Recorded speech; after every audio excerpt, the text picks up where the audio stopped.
Hoje nós iremos conversar sobre a avaliação e intervenção psicopedagógica. E a professora que vos fala é a professora Cristiane Sampaio.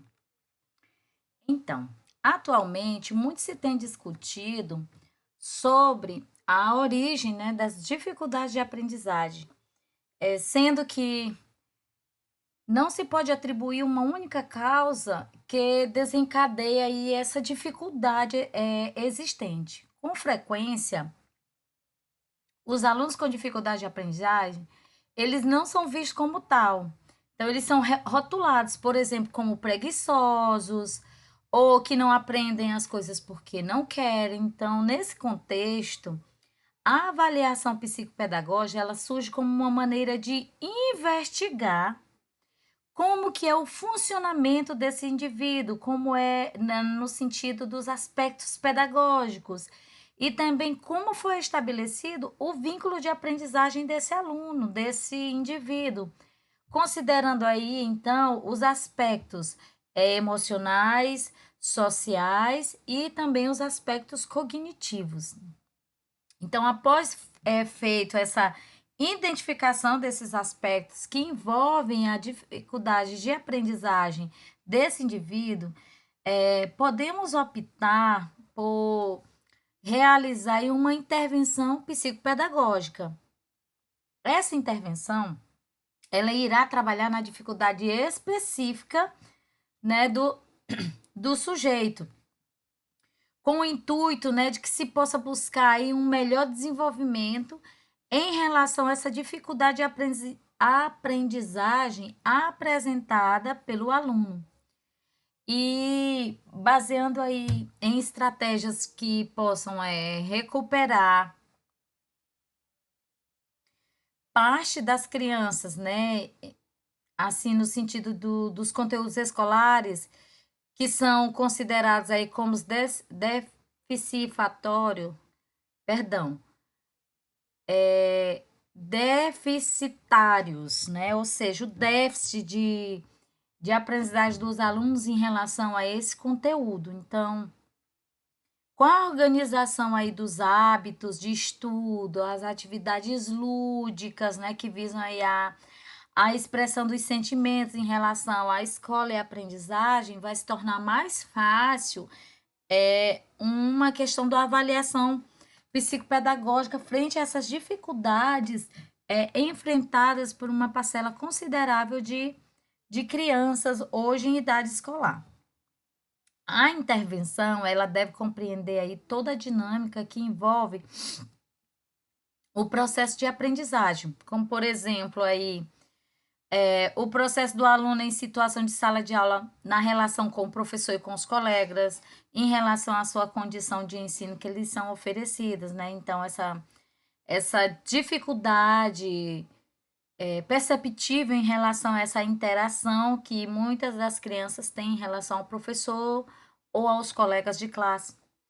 Assim, o psicopedagógico ele pode atuar tanto na avaliação como na intervenção psicopedagógica, né? Fazendo aí esse atendimento com o intuito de minimizar essas dificuldades de aprendizagem. E o papel, né, desse profissional, ele pretende, por meio aí dos estudos, identificar, né, como pode ser feita essa intervenção, que prática pode ser utilizada em relação ao desenvolvimento da aprendizagem desse aluno. A psicopedagogia e as dificuldades de aprendizagem. Então, assim, segundo Mariane 2005, destaca que a psicopedagogia é um campo do conhecimento com interação entre a psicologia e a pedagogia, que estas têm como objetivo de estudo, né, a psicopedagogia, que é a junção destas outras duas ciências, tem como objeto de estudo aí o processo de aprendizagem, que é visto como estrutural, construtivo e interacional. Então, esse processo de aprendizagem ele é visto como estrutural, construtivo e interacional. Como assim, professora? Por quê? Porque ele integra os aspectos cognitivos, os aspectos afetivos e também os aspectos sociais desse sujeito. Então, tem o intuito aí de facilitar, né, o processo de ensino-aprendizagem na tentativa aí de remover os obstáculos que impedem com que esse processo de aprendizagem ele possa se realizar. E Portela e Hickel, 2010, eles pontuam que a psicopedagogia ela tem como objetivo unir os conhecimentos e princípios das ciências distintas. Como assim? Por quê? Porque tem a finalidade de estabelecer a melhor e mais adequada compreensão às diversas variáveis que estão inseridas no processo de aprendizagem. Então, atualmente, a psicopedagogia clínica ela está envolvida com todo e qualquer situação que esteja relacionada ao processo de aprendizagem e também às implicações inerentes a esse processo. Então, esse campo ele surge como uma resposta diante aí da questão, né, dessa demanda que ela cresce cada vez mais em relação ao fracasso escolar e aos problemas de aprendizagem. Então, é importantíssimo, nesse momento, essa questão da discussão em relação às dificuldades de aprendizagem. E Smith e Street 2001, eles pontuam que as causas dessas dificuldades de aprendizagem são os problemas neurológicos que afetam a capacidade do cérebro para entender, para recordar ou comunicar as informações necessárias. E aí, dentro desse contexto aqui que eu estou pontuando, né, dessa incapacidade aí do cérebro de se organizar, que são os problemas neurológicos, as deficiências que mais causam problemas são a questão da percepção visual, o processamento linguístico, né, compreender as falas, a habilidade motora fina, né, realizar algumas atividades manuais mais delicadas, a capacidade de focar a questão da atenção, e esse é um dos pontos muito importante de ser ressaltado aqui dentro do contexto, né, a capacidade de focar na atenção, porque as nossas crianças hoje elas estão com esse déficit de se concentrar, né, de ter uma atenção no que está fazendo.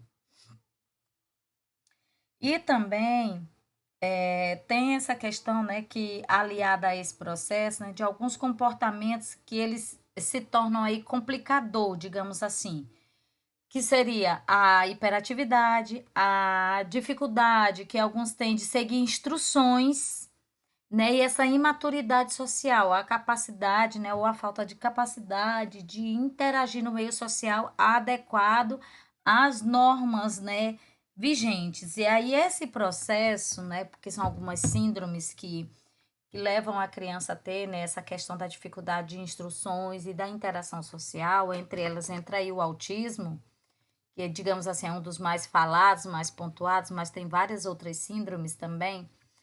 E isso leva à frustração dos pais, né? A frustração da escola, a frustração das crianças, né?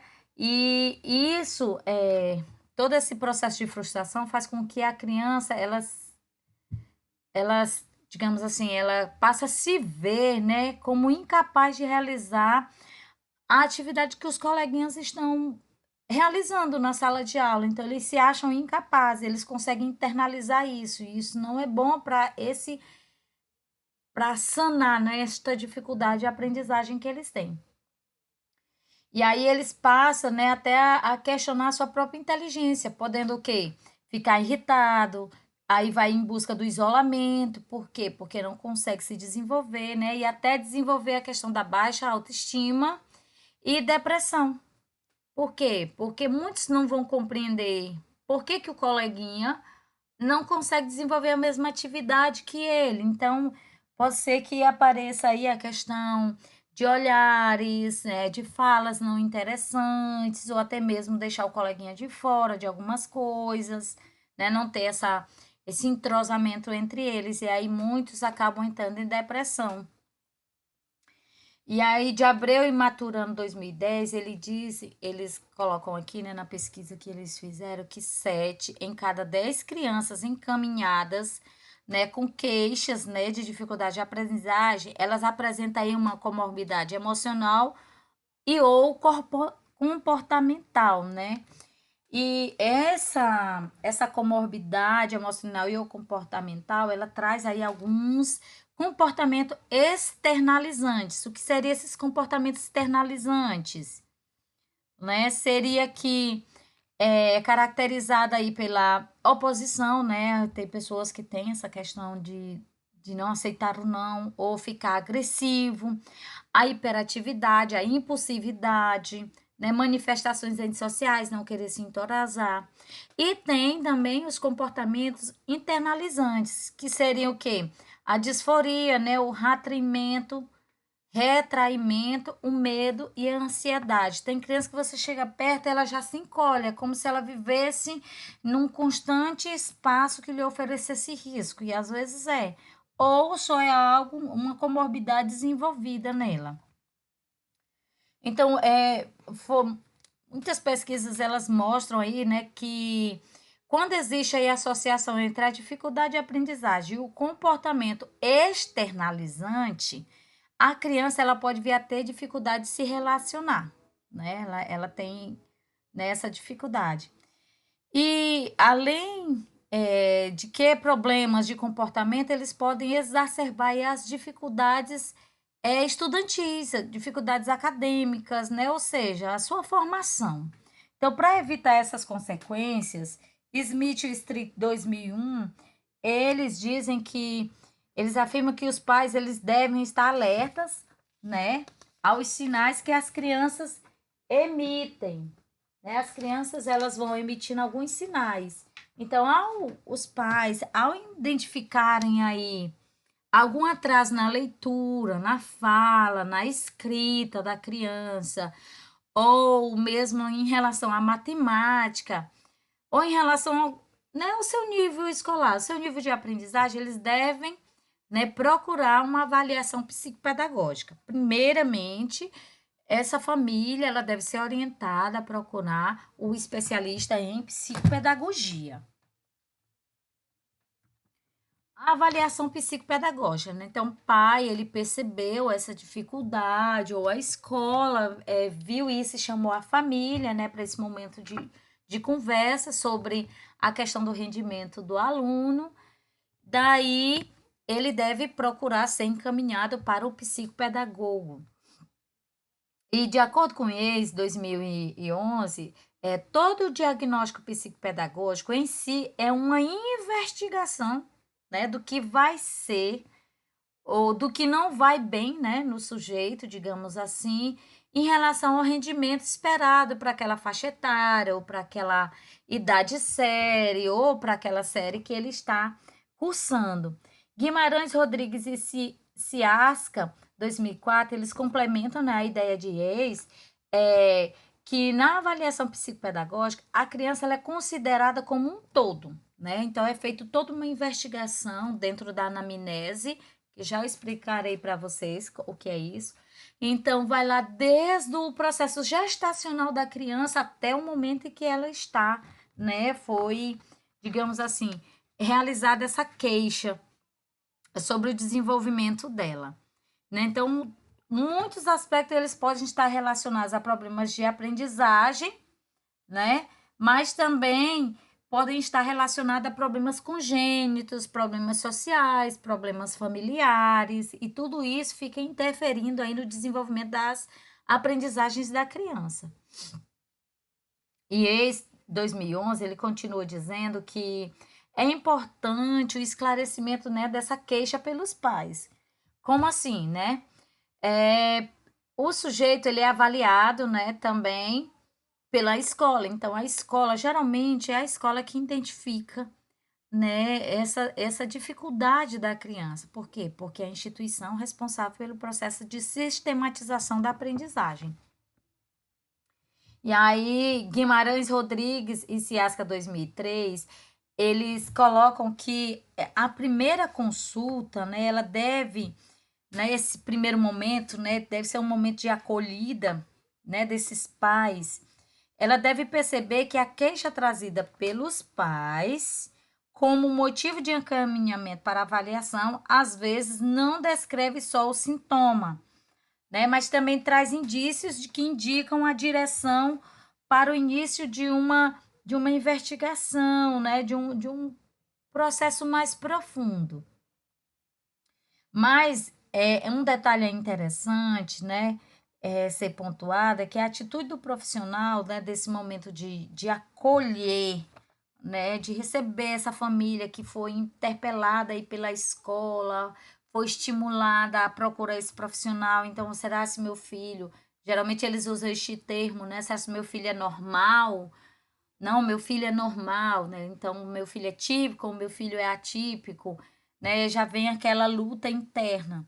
Então, o profissional ele precisa, né, acolher esse primeiro contato aí com a família, e com o próprio paciente, ele é muito importante, né, para que o processo ele continue, para que a família se sinta à vontade, para que o paciente, o aprendente, que no caso dentro da psicopedagogia é o aprendente, não é cliente, o aprendente que é a criança, né, ou a pessoa que vai ser atendida, ele se sinta acolhido, para que o processo realmente consiga fluir.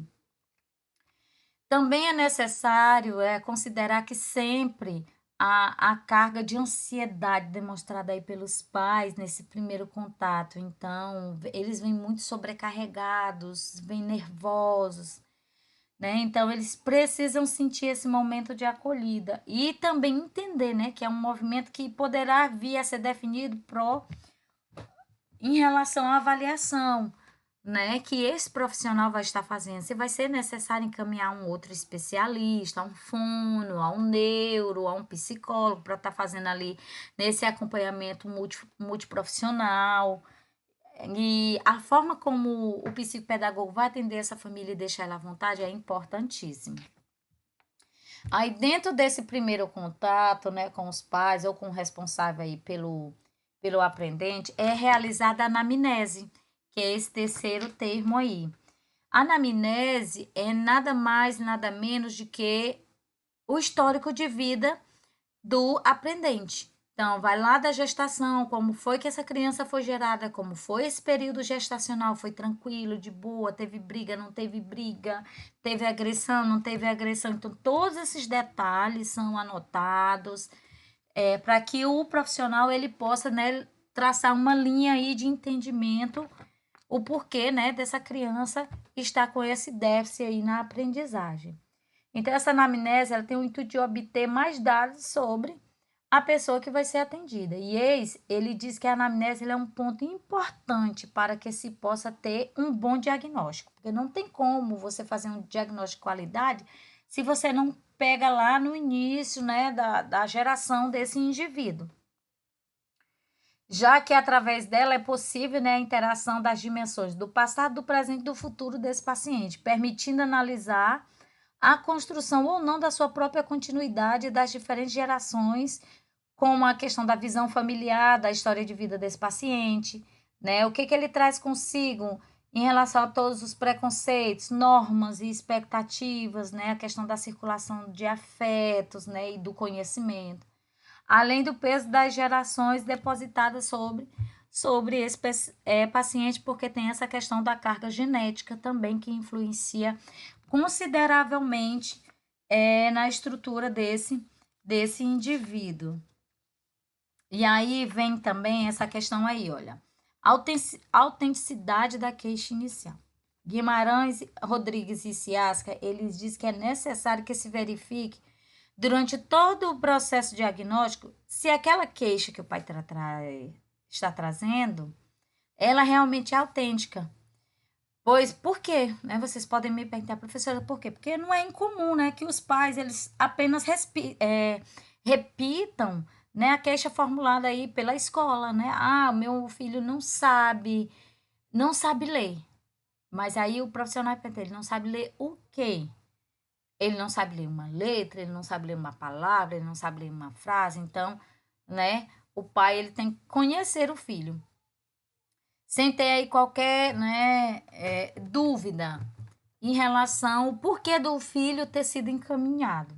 O profissional ele deve, né, observar aí todas as possibilidades que possam interferir aí nesse processo de aprendizagem. Por quê? Porque esse é o papel dele, né? Porque algumas das dificuldades apresentadas, elas podem ser decorrentes da carência sociocultural, né? Problemas de relacionamento familiar e também distúrbios psiquiátricos ou ainda problemas de ordem orgânica, né? Como visual, auditivo, alguma síndrome neurológica, porque os pais, eles têm essa dificuldade de aceitar e de entender que muitas crianças elas já nascem, né, com esses problemas de ordem orgânicas, ou seja, congênito, como nós chamamos.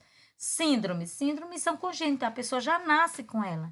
Então, o que que tem? A família tem que se adaptar de uma maneira bem pesquisada e madura em relação à síndrome para poder estar ajudando esse aprendente, essa criança, esse indivíduo, esse sujeito a vir a desenvolver algumas habilidades que nem sempre conseguirá desenvolver todas 100%. Né? Então, nesse caso, eles devem encaminhar a criança para outro profissional. Aí o psicopedagogo ele vai ver, né, todo esse processo, vai fazer uma análise, um relatório, né, que nós chamamos de diagnóstico, e vai estar mostrando para a família, explicando passo a passo do que foi observado, para que esse pai, né, ele possa entender e seguir as orientações do profissional em psicopedagogia, para que a criança ela realmente possa se desenvolver, né? E o ex 2011, ele diz que o final do diagnóstico psicopedagógico, o terapeuta ele já deve ter formado uma visão global desse paciente, né? Então ter esse diagnóstico estruturado e a sua contextualização na família, na escola e no meio social em que ele vive. Né? Então, às vezes, é necessário até convidar algumas pessoas que fazem parte do ciclo de vida dessa criança. Vem a família, vem o professor, se ele participa do meio social religioso, aquela pessoa que cuida das crianças que está mais próxima, às vezes é convidado para vir, né, conversar, falar com essa criança em relação à interação social também.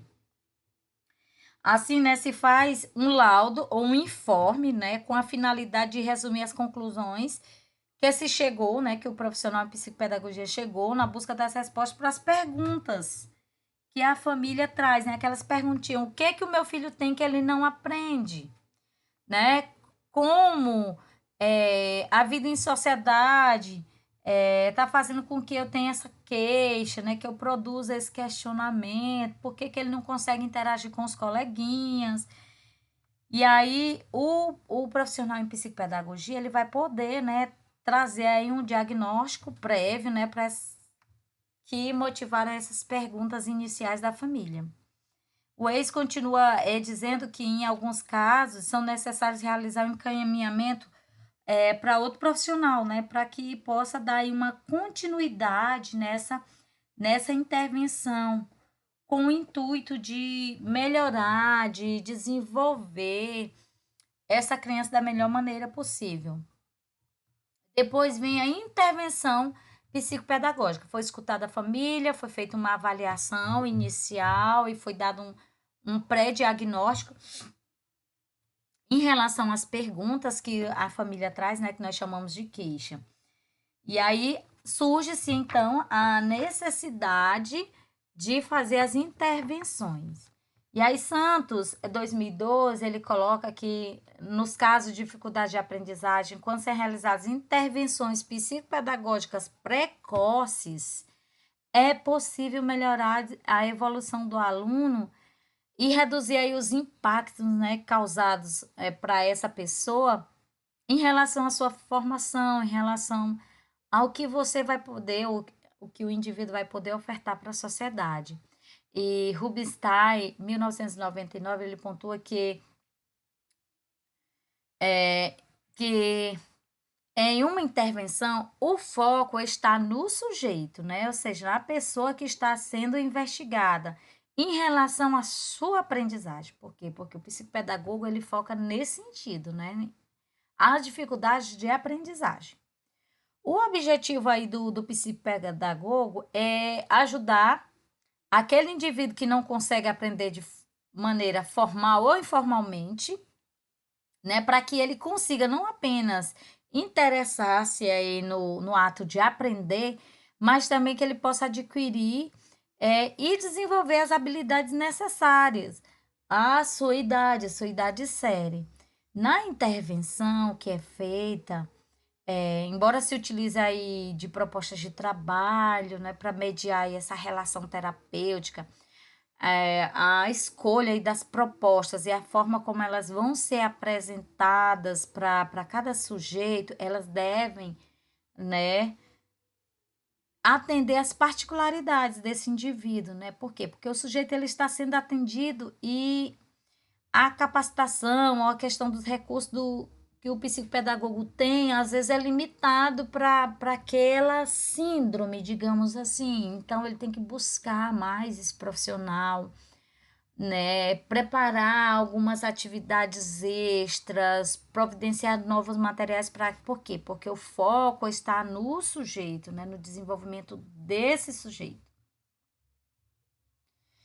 Então, o caráter aí dinâmico da escolha da proposta e a forma como são significadas, né, para a dupla aí terapeuta-cliente, é o que realmente irá provocar as mudanças pretendidas, né? Primeiro ponto é que o aprendente ele deve ter confiança no seu terapeuta. Se ele não tiver confiança no seu terapeuta, não vai fluir o processo, não vai ter como, né, ele se desenvolver, digamos assim, né? Batalosso 2010, ele afirma que a intervenção ela está voltada para a atuação na diversidade e tem como função proporcionar ajudas individuais necessárias para solucionar as dificuldades de aprendizagem. Por quê? A terapia que é feita com uma criança, muitas vezes não vai servir para outra. Por quê? Porque o processo deve atender às particularidades. Cada um tem o seu ponto diferente, né? O seu ponto, o seu foco de aprendizagem. A gente nunca pode esquecer que o foco deve estar no sujeito, então nas necessidades básicas de cada um. E também deve desenvolver, né, um processo de amadurecimento pessoal a partir das características singulares, né, de cada indivíduo. Rubinstein, ele pontua também ainda que as atividades escolhidas e propostas tanto pelo psicopedagogo como para o cliente, né, pelo cliente, pelo aluno, elas devem ser mediadoras. Por quê? Com a finalidade de modificar a forma de pensar e de utilizar as funções cognitivas. Então, tudo deve ser pensado para o aprendente. E o terapeuta, que aqui no caso é o psicopedagogo, ele pode estar, como que eu posso colocar? Sentando com o seu cliente, no caso, e vendo quais são as atividades que mais chamam a atenção dele para que ele possa estar reutilizando, né? E assim ele possa fazer com que esse indivíduo ele possa utilizar as suas funções cognitivas, né? Tornando o quê? Esse sujeito, né, esse aprendente aí assumindo a sua posição dentro do seu processo de aprendizagem, né? E esse terapeuta sendo apenas o facilitador. Percebam que é algo bem semelhante com o que se é trabalhado hoje na escola. Por quê? Porque o professor ele é o facilitador do processo, né? O mediador desse processo de aprendizagem. E aí, o,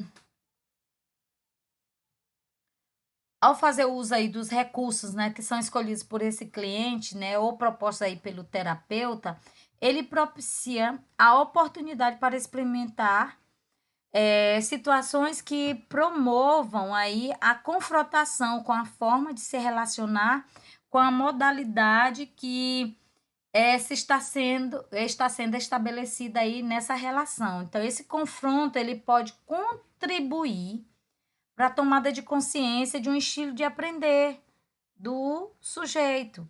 Então, ele pode aí já, a partir desse processo, né, já perceber ter uma consciência de que ele pode aprender, que ele pode se desenvolver. Já que as diferentes modalidades de atividades, eles permitem, né, essa diversidade de atividades, elas permitem entrar em contato aí como eu aprendo, né? Como eu me aprendo, como eu me relaciono com o saber. Então, vai estimular aí esse aluno a desenvolver a sua parte cognitiva, a questionar, olha, eu estou aprendendo, né? Realmente, eu utilizando esse joguinho que o meu terapeuta me passou, realmente é mais fácil para mim compreender esse conteúdo.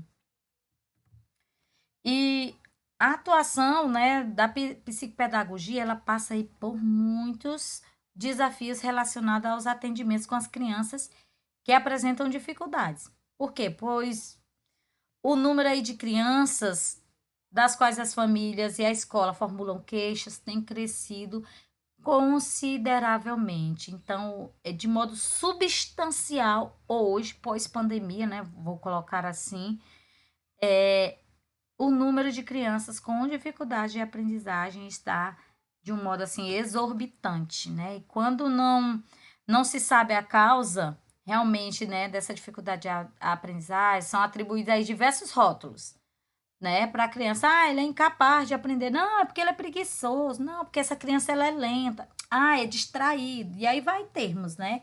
Até termos bem pejorativos, né? E o que pode trazer consequências desastrosas nesses termos, essas linguagens aplicadas às crianças que têm essa dificuldade, né? É para a formação dele para a vida, né? Então, traz umas consequências não muito interessantes que muitas pessoas hoje fazem terapias, mesmo assim ainda não conseguiram, né, sanar essa questão da autoestima baixa devido a alguns termos que foram aplicados a eles durante a sua formação.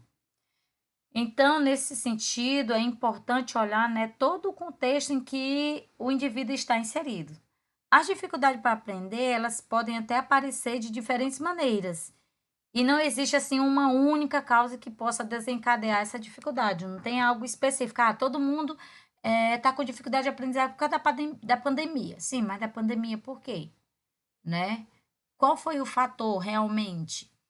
Né? Qual é a particularidade dentro desse contexto? Então, por esse motivo, a avaliação e a intervenção sempre diferem de caso para caso, né? Nunca vai dar algo igual. Primeiro, porque as pessoas são seres singulares. Atualmente, né, as escolas, elas valorizam principalmente os aspectos pedagógicos, né? Porque a formação do indivíduo. Contudo, Veiga e Garcia, eles afirmam, como psicopedagogos que são, né, que não devemos partir do princípio que a inteligência acadêmica, né, a inteligência do indivíduo, é a única maneira de garantir o sucesso na vida. Porque às vezes é colocado isso, né? Não, se não tiver um curso, se você não aprender a ler, não aprender a escrever, se você não fizer o ensino médio, se você não fizer um curso superior, você não vai ter sucesso na vida. Então, tem que ter cuidado, né, com essas formas como são colocadas para as pessoas. O papel do psicólogo enquanto psicopedagogo é de ter um olhar assim, clínico sobre o sujeito, né? De identificar o potencial, os obstáculos, né? Para poder fortalecer aí as estratégias, né? As intervenções para que possam, né? Se desenvolver dentro das suas capacidades. Então, tem que ter esse olhar diferenciado, né? Para identificar aí o potencial desse sujeito e também ver quais são os obstáculos que estão interferindo nesse desenvolvimento e, digamos assim, criar estratégias para que eles possam vencer esses obstáculos. Cabe também, né, esse profissional comunicar à família, né, aos pais, as potencialidades desse sujeito. Não colocar apenas lá no diagnóstico o que a criança não consegue, mas deixar ressaltado o que ele consegue, porque muitas vezes esse ponto do que ele consegue é ignorado por quem deu o pontapé inicial na queixa, que geralmente é a escola. Então, é importante ressaltar na intervenção as propostas de atividades né, que precisam ser mediadas com o objetivo de modificar a maneira de pensar, né, de cada um desses indivíduos, né, e usar de maneira bem efetiva as funções cognitivas, né. Então, esse meu aluno, ele aprende mais com jogos, então eu vou utilizar mais jogos nas dinâmicas de transmissão do meu conteúdo para que ele possa, né, abstrair aí esse conhecimento. Ressalta ainda, né, a gente coloca em destaque que as dificuldades de aprendizagem, né, dentro da literatura em si, né, e a avaliação e intervenção psicopedagógica, elas podem observar os dois processos, né? Nós podemos, né, analisar e ver a importância desses dois processos para que possam, né, destacar a importância que o profissional em psicopedagogia eles têm em relação ao desenvolvimento desse aluno, né? Ou em relação a sanar essa dificuldade de aprendizagem que esse aluno ele tenha.